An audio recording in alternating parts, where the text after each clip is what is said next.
Berita terkini seputar ranah minat, nasional, internasional, pariwisata, serta tips dan trik.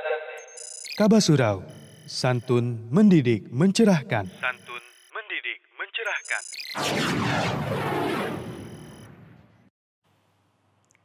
Bismillahirrahmanirrahim. Assalamualaikum warahmatullahi wabarakatuh. Alhamdulillahi rabbil alamin, hamdan katsiran thayyiban mubarakan fih, kama yuhibbu rabbuna wa yarda. Asyhadu an la ilaha illallah wahdahu la syarikalah, wa asyhadu anna Muhammadan abduhu wa rasuluh, la nabiyya ba'da, amma ba'du. Kembali hadir program Kabar Surau di hadapan pemirsa, menyajikan berita dengan santun, mendidik dan mencerahkan. Bersama saya Habibur Rahman, insya Allah akan membacakan berita yang terjadi selama 1 pekan ke belakang. Berita pertama, kita awali informasi sosial dari Pasaman Barat. Untuk yang ke-6 kalinya, Yayasan An-Najiyah mengadakan khitanan massal. Berikut informasinya. Yayasan An-Najiyah bekerjasama dengan Muspika Kecamatan Ampek Nagari, Wali Nagari, serta Niniak Memak Nagari Bawan Kabupaten Agam, Sumatera Barat mengadakan kegiatan sosial khitanan massal di kantor camat Kecamatan Ampek Nagari, Nagari Bawan, Selasa 22 Desember 2020. Acara tersebut diikuti oleh anak-anak dari keluarga kurang mampu di daerah itu, di mana turut hadir Bupati Agam yang diwakili oleh Asisten 2 Yosef Irawan. Dalam sambutannya, beliau mengatakan sangat mendukung kegiatan khitanan massal tersebut. Ia menilai kegiatan ini sangat membantu keluarga yang kurang mampu dan berharap kegiatan seperti ini dapat terus berlanjut di masa yang akan datang. Ketua Yayasan An-Najiyah, Buya Desman, didampingi oleh Ketua Pembina Buya Ali Musri Semjan Putra mengatakan, kegiatan khitanan massal merupakan kegiatan rutin yang diadakan Yayasan An-Najiyah melalui divisi sosial. Dan hari ini kita selenggarakan di luar Kabupaten Pasaman Barat, tepatnya di Kabupaten Agam, kurang lebih 60 orang anak-anak kita yang dikirim hari ini. Alhamdulillah kita juga berbahagia hari ini kita didampingi oleh Ketua Pembina kita, Ustadz Dr. Ali Musri Semjan Putra.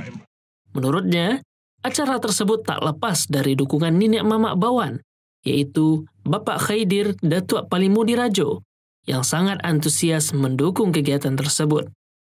Saya selaku Ketua Panitia, sekali lagi kami ucapkan ribuan terima kasih atas dukungan dari kaum muslimin, kaum mukminin, para ikhwah sekalian dan para akhwat yang telah memberikan hartanya untuk kelancaran kegiatan khitanan massal ini. Semoga Allah membalasi dengan amalan yang berlipat ganda dan tidak selalu beramal dan terus beramal soleh. Jumlah peserta yang semula hanya 50 orang, namun karena tingginya antusias, peserta bertambah menjadi 70 orang. Taufik melaporkan. Masya Allah, semoga kegiatan yang dilakukan oleh Yayasan An-Najiyah dapat berlanjut ke daerah lainnya. Amin, amin ya rabbal alamin. Selanjutnya dari Kota Padang. Masih informasi sosial, bagi pemirsa yang terbiasa berpuasa Senin dan Kamis, ada menu berbuka gratis di Kota Padang. Berikut informasinya. Bagi masyarakat Muslim yang sering berpuasa Senin Kamis, tidak ada salahnya mencoba pelaksanaan berbuka puasa di Masjid Al-Hakim, Jalan Gajah Mada, Kecamatan Nanggalo, Kota Padang. Pasalnya, di masjid tersebut menyediakan berbagai menu berbuka puasa secara cuma-cuma. Kegiatan ini merupakan salah satu program dari divisi sosial Yayasan Darul Iman Kota Padang. Program etalase berbagi merupakan salah satu program divisi sosial Yayasan Darul Iman, yang mana pada program etalase berbagi ini kita canangkan atau kita jalankan program yang namanya iftar gratis dan santapan Jumat gratis. Iftar gratis kita laksanakan pada hari-hari puasa sunnah, yang mana yang rutinnya kita adakan pada puasa Senin Kamis. Rata-rata jumlah yang kita sediakan dari divisi sosial itu sebanyak 15 porsi. Tidak lupa atau tidak memungkinkan kita untuk jamaah yang mau berdonasi, kita persilahkan. Kadang jumlahnya tidak menentu, kadang banyak, kadang pas-pasan juga alhamdulillah gitu. Untuk pada santapan Jumat kita sediakan itu sebanyak 100 porsi. Juga banyak dari jamaah dan muslimin ikut berdonasi sampai kadang 250 porsi ke atas. Masya Allah, tabarakallah, antusias para jamaah untuk berdonasi, untuk memberikan santapan gratis yang akan dimakan oleh jamaah Masjid Al-Hakim ini. Bagi jamaah dan kaum muslimin yang ingin berdonasi untuk program etalase berbagi ini, untuk iftar gratis dan santapan Jumat gratis ini, bisa melalui transfer ke rekening 111-222-5499 dengan tambahan kode unik 100 di belakangnya. Adapun melalui uang tunai langsung atau makanan langsung, bisa langsung menghubungi Divisi Sosial Yayasan Darul Iman atau langsung diantar ke Masjid Al-Hakim. Program ini telah berjalan selama 3 bulan dan telah dinikmati manfaatnya oleh jamaah Masjid Al-Hakim dan warga di sekitar masjid. Saya merasa bersyukur karena sekaligus saya bisa ikut kajian, saya juga bisa berbuka bersama dengan ikhwan-ikhwan yang lain. Harapan saya agar bisa memotivasi umat untuk selalu berlomba-lomba dalam kebaikan. Jadi di sini pun bisa semakin banyak jamaah tahu Masjid Al-Hakim dan bertambah banyaklah ikon-ikon kajian kita datang di sini gitu. Syaugi melaporkan. Masya Allah, ternyata masih ada masjid yang menyediakan menu berbuka gratis di luar bulan Ramadan. Alhamdulillah. Informasi selanjutnya, terkumpul 2 miliar rupiah, donasi tanah wakaf Islamic Center Darul Iman telah terpenuhi. Berikut informasinya. Yayasan Darul Iman Kota Padang berhasil mengumpulkan donasi pembebasan tanah wakaf di Islamic Center Darul Iman, Gunung Juaro, Kecamatan Nanggalo, Kota Padang. Pembebasan lahan kurang lebih 2.900 meter persegi ini telah dimulai sejak 18 November 2018 sampai 19 Desember 2020. Dengan total biaya sebesar 2.320 juta rupiah. Sebagaimana dijelaskan Ketua Yayasan Darul Iman, Buya Muhammad Elfi Syam saat ditemui Kabah Surau, Rabu 23 Desember 2020. Perluasan tanah wakaf Islamic Center, di mana memang kita sangat memerlukan perluasan tanah. Maka sepakat dari pemilik tanah kita meluaskan tanah yang memang berdampingan dengan langsung menyambung dengan Islamic Center, di mana luasnya 2.900 meter persegi. Nah, harganya rata-rata adalah 800 pada saat itu, dan ini sebenarnya sudah lama. Kita mulai mengumpulkan dana ini pada tanggal 8 November 2018. Alhamdulillah, luar biasa. Taufik dari Allah Subhanahu wa taala yang Maha Kaya. Allah Subhanahu wa taala mudahkan bagi kita kaum muslimin, para muhsinin, dalam jangka waktu penutupan ini diawali ke tanggal 3 Desember kemarin. Alhamdulillah dengan kurang lebih hampir 400 juta. Ya. Kita alhamdulillah bisa menutupnya pada tanggal 19 Desember. Luar biasa. Ya, kurang lebih dalam 2 pekan kurang lebih Allah Subhanahu wa taala mudahkan untuk mengumpulkannya. Apakah dengan lunasnya tanah wakaf yang sekitar Islamic Center ini sudah selesai perluasan tanah kita? Belum. Ya, yang pertama, Islamic Center kita ini butuh mesin. Kita secara arsitek kita akan mencarikan posisi yang terbaik untuk masjid menjadi masjid yang megah, yang besar, yang menampung kebutuhan anak kita. Lokasi yang ada sekarang ini belum pas, ya. Mungkin kita akan lihat lagi kalau seandainya ada tawaran tanah di belakang, ya. Untuk sementara di Islamic Center belum ada tawaran. Namun kalau kita lihat, kita memerlukan program pendidikan kita ini, kita berharap kita memang memisahkan antara sekolahnya putra dan sekolahnya putri. ya, sekolah putra dan sekolah putri, sehingga di satu lokasi itu semuanya putri saja, di satu lokasi semuanya putra saja. Sampai mulai dari CS-nya, cleaning service, sampai kepala sekolahnya, guru-gurunya, murid-muridnya, semuanya adalah satu jenis.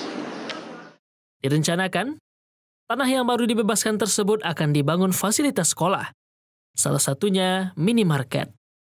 Karena dalam lingkungan sekolah selama ini belum ada lokasi khusus untuk fasilitas ini. Kebutuhan lokal untuk sementara pada semester ini sudah memadai. Namun, berkemungkinan akan ditambah sebab antusias masyarakat menyekolahkan anaknya di Yayasan Darul Iman saat ini sangatlah tinggi. Syaugi melaporkan. Alhamdulillah, semoga muhsinin yang menyisihkan sebagian hartanya untuk tanah wakaf ini menjadi amal jariah nantinya. Amin, amin ya rabbal alamin. Selanjutnya, pengumuman hasil seleksi PPDB SMPIT Darul Iman telah keluar. Berikut informasinya. Sekolah Menengah Pertama SMP Islam Terpadu Darul Iman telah mengumumkan hasil seleksi penerimaan peserta didik baru PPDB tahun ajaran 2021-2022, Rabu 23 Desember 2020.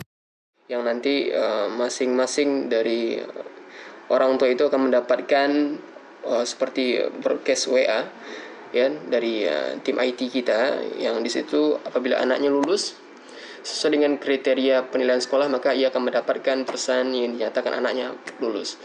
Adapun yang cadangan, karena kuota kita adalah 128 dengan terbagi antara 64 ikhwan, 64 akhwat. Apabila anaknya di bawah dari kuota yang sudah ditetapkan, artinya dia cadangan, maka tetap nanti sistem akan menyampaikan bahwasanya ia cadangan. Ya, yang cadangan sampai kapan sih mereka bisa bertahan, artinya menunggu kepastian. Yakni batas daftar ulang kita adalah sampai tanggal 15 Januari. Adapun nanti admin di situ akan memfilter mana sih yang akan melanjutkan dan mana yang tidak. Bagi yang sudah lulus itu sudah bisa untuk memulai untuk membuka rekening BNI syariahnya, dan sudah bisa untuk membayar tentunya. Membayar yang total biaya daftar ulang sudah kita sepakati oleh pihak sekolah dan yayasan, yang mana ikhwan 9 juta, yang akhwat 9.100.000. Dan itu sudah bisa untuk dibayarkan mulai dari tanggal 24 tentunya. Dan berkaitan dengan berkas-berkas, kapan sih daftar ulang ini, berkas-berkas yang diminta oleh pihak sekolah itu diantarkan ke sekolah, maka sudah bisa mulai dari tanggal 4 Januari. Hari Senin, di mana di situ sudah mulai pihak sekolah untuk melakukan kegiatan proses belajar mengajar secara tatap muka ya. Dan disitulah nanti calon wali murid atau wali murid yang anaknya sudah lulus itu sudah bisa mengantarkan berkasnya dari tanggal 4 sampai tanggal 15 Januari. Bagi yang tidak lulus, Nefri menghimbau jangan berkecil hati. Allah pasti akan memberikan yang terbaik. Mungkin masih ada sekolah lain yang lebih baik. Allah pasti memberikan yang terbaik untuk kita semua. Syaugi melaporkan. Selamat kepada Bapak dan Ibu yang anaknya lulus di SMPIT Darul Iman. Semoga dengan bersekolahnya anak Bapak dan Ibu di SMP Darul Iman menjadikan anak Bapak dan Ibu dapat memahami agama sesuai dengan Al-Quran dan Sunnah. Amin, amin ya rabbal alamin. Selanjutnya, informasi dari Kota Sungai Penuh, Provinsi Jambi. Dalam rangka menghadiri undangan, tim SMA DIBS berbagi pengalaman di Kota Sungai Penuh Jambi. Berikut informasinya. Sekolah Menengah Atas Darul Iman Islamic Boarding School, SMA DIBS, memenuhi undangan dari Yayasan Lukmanul Hakim di Jalan Yos Sudarso, Desa Gedang, Kota Sungai Penuh, Provinsi Jambi, Sabtu 12 Desember 2020. Undangan tersebut dalam rangka berbagi motivasi dan pengalaman dalam menjalankan proses pendidikan. Sebagaimana dijelaskan Kepala Sekolah SMA DIBS, yakni Edwin Hutabian, saat ditemui Kabasurau, Jumat 18 Desember 2020. Untuk kegiatan kita di Sungai Penuh, Kota Sungai Penuh, itu adalah pelaksanaan kegiatan memberikan motivasi dan pengalaman kepada kawan-kawan kita yang ada di Sungai Penuh Kerinci dalam melaksanakan proses pendidikan, yaitunya kita memberikan arahan-arahan motivasi agar meningkatkan semangat dari kawan-kawan kita yang ada di Kerinci. Dan yang hadir pada waktu itu adalah guru-guru kita, Ustadz dan Ustazah yang berasal dari 4 yayasan yang ada di Kota Sungai Penuh dan Kabupaten Kerinci. Yang pertama adalah Yayasan Luqmanul Hakim Sungai Penuh, kemudian Yayasan Al-Fikri Sungai Penuh, kemudian ada Yayasan Al-Furqon di Syula Kabupaten Kerinci, kemudian yang terakhir adalah yayasan dari Kayu Aro, yaitu Mu'adz bin Jabal. Alhamdulillah kegiatan kita itu berlangsung dari pagi hari sekitar jam 9 pagi itu sampai jam setengah 6 sore pada hari Sabtu. Sebagai narasumber, Edwin berharap dengan adanya kegiatan ini, semoga perkembangan pendidikan dan dakwah sunnah di Kota Sungai Penuh dan Kabupaten Kerinci semakin membaik. Syaugi melaporkan. Informasi terakhir beralih ke Kabupaten Pesisir Selatan. SDIT Jabar Rahmah telah membagikan rapor siswanya. Berikut informasinya.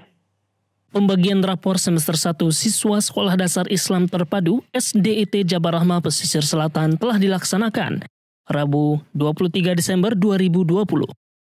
Proses pembagian rapor diungkapkan Robi selaku kepala sekolah berbeda daripada sebelumnya karena pandemi. Untuk prosesi penyerahan rapor pada saat sekarang ini memang berbeda dengan yang sebelumnya, yang mana pada semester-semester lalu pada saat kondisi normal kita melaksanakan penyerahan rapor semester ini dengan beberapa rangkaian acara, diantaranya yaitu kita mengadakan parenting Islami untuk wali murid. Jadi kita adakan kajian, kemudian baru kita serahkan rapor kepada siswa yang bersangkutan. Namun pada saat pandemi sekarang ini kita tidak dapat melakukan kegiatan seperti itu karena menyebabkan berkumpulnya kita ramai-ramai jadinya. Oleh karena itu penyerahan rapor semester kita laksanakan saja secara langsung, diserahkan kepada wali murid yang bersangkutan, diambil ke wali kelasnya masing-masing di dalam kelas satu persatu tanpa berkumpul-kumpul. Secara umum hasil nilai dan rata-rata siswa setelah pembelajaran tatap muka ini memang kita rasakan peningkatan. Walaupun pembelajaran tatap muka ini baru kita laksanakan selama 1 bulan, kalau kita bandingkan dengan pembelajaran di rumah atau daring, ini belajar tatap muka ini mengalami peningkatan ya, karena pembelajaran bisa diberikan secara langsung dan lebih maksimal sepertinya. Itu memang meningkat dia. Insya Allah berdasarkan jadwal yang sudah kita buat, kita kembali masuk sekolah itu pada tanggal 4 Januari tahun 2021 yang akan datang. Insya Allah mudah-mudahan bisa kita laksanakan. Sementara itu, peningkatan nilai siswa juga dirasakan oleh wali murid. Salah satunya Samsi Dafrizal. Untuk saat ini alhamdulillah cukup baik. Hasil nilai baguslah tetap muka lagi Ustaz. Yang lebih bagus tetap muka, lebih terjamin, lebih pokok baguslah. Hal yang sama juga dirasakan Andre Domahara, salah satu wali murid dari kelas 1A. Ia mengungkapkan nilai rapor anaknya cukup baik dibandingkan selama pembelajaran daring dahulu. Kebetulan sehari ini setelah mengambil rapor, setelah dilihat, alhamdulillah cukup baik untuk perkembangan rapor anak Giovanni Devizio. Namun apabila dibandingkan dengan tatap muka atau daring, lebih baik manfaat atau efektifnya lebih baik tatap muka. Itu menurut saya. Jadi kendalanya karena sebelum sejak pandemi COVID ini dilakukan secara daring, jadi nilai untuk anak agak kurang itu, atau efektifnya lebih efektif tatap muka. Semua pihak berharap semoga pembelajaran anak mereka bisa kembali normal seperti sebelum pandemi, karena pembelajaran tatap muka dirasakan lebih efektif dibandingkan dengan pembelajaran daring. Baihaqi melaporkan. Berita tadi menjadi penutup informasi program Kabar Surau kita pada edisi kali ini. Saya Habibur Rahman beserta kru yang bertugas undur diri terlebih dahulu. Marilah kita mengucapkan doa kafaratul majelis. Subhanakallahumma wa bihamdika asyhadu an la ilaha illa anta astaghfiruka wa atubu ilaih. Wassalamualaikum warahmatullahi wabarakatuh. Kunjungi portal berita online Surau TV di www.kabasurau.co.id. www.kabasurau.co.id. Berita terkini seputar ranah minat, nasional, internasional, pariwisata, serta tips dan trik. Kabasurau, santun mendidik mencerahkan. Santun mendidik mencerahkan.